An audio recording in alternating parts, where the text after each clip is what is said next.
There's this weird moment that happens to a lot of people, and no one really warns you about it. It's not dramatic, it's not a crisis, it doesn't come with panic or fear.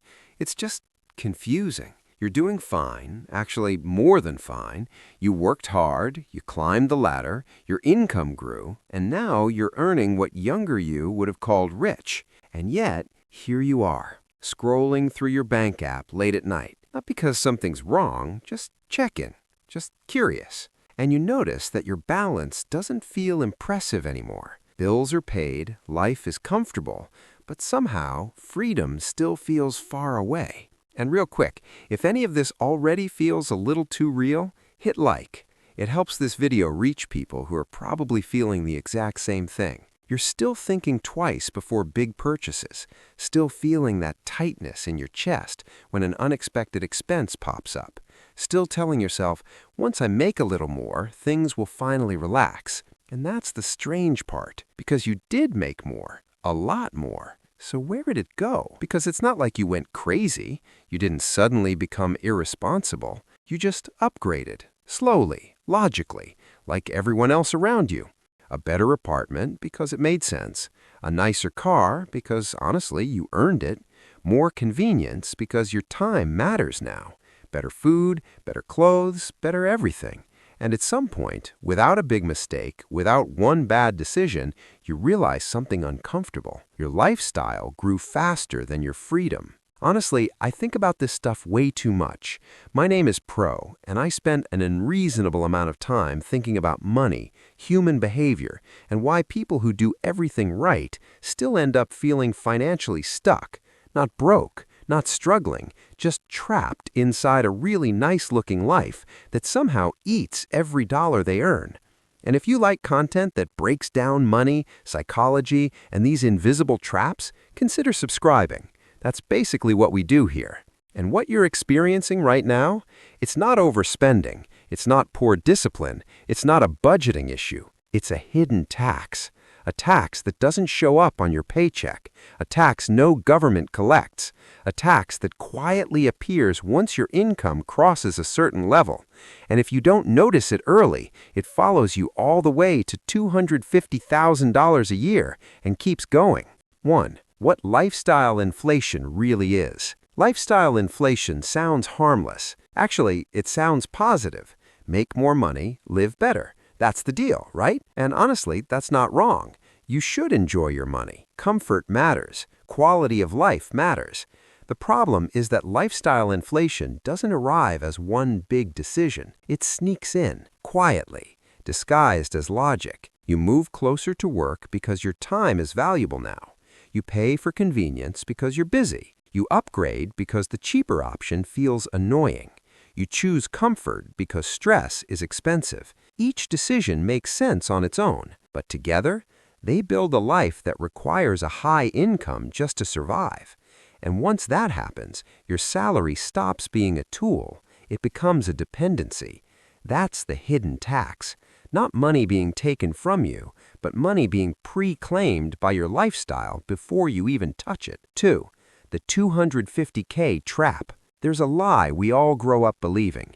If I just earn more, I'll finally feel secure. And for a while, that's true. Going from low income to middle income changes everything. Stress drops, options open up. But somewhere between upper middle income and high income, usually around $150,000 to $250,000, something strange happens. More money stops changing how your life feels. Not because the money isn't useful, but because it gets absorbed instantly. Higher taxes, higher rent or mortgage, more expensive social environments, higher expectations. You don't feel richer, you feel more fragile.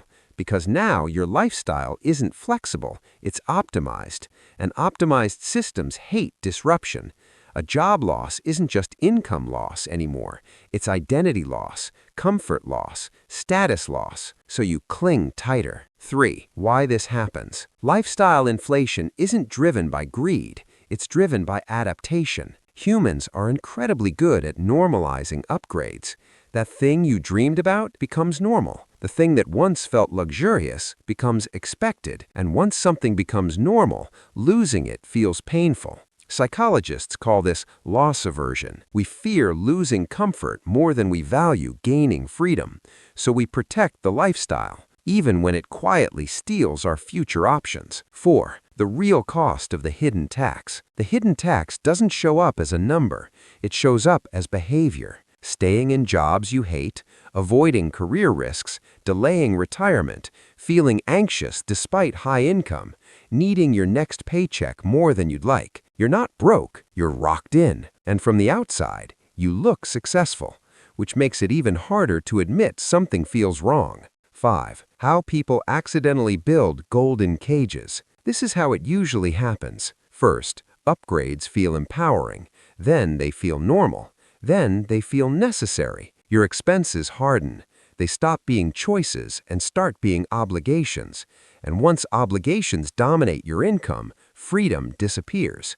Not because you failed, but because no one taught you how expensive comfort can become. 6. How to beat the $250,000 trap. This is where most advice fails.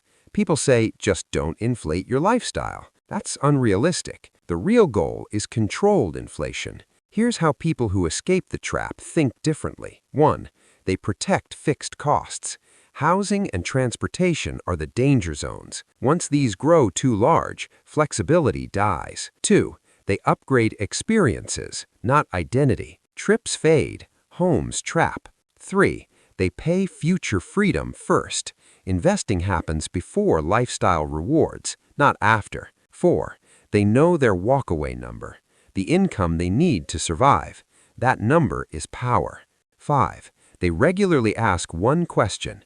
If my income dropped tomorrow, what would I actually miss? The answer is usually smaller than expected. 7. What money is actually for. Money isn't about luxury, it's about options. The ability to slow down, the ability to say no, the ability to choose. The hidden tax of lifestyle inflation steals those options quietly, not through bad decisions, through reasonable ones.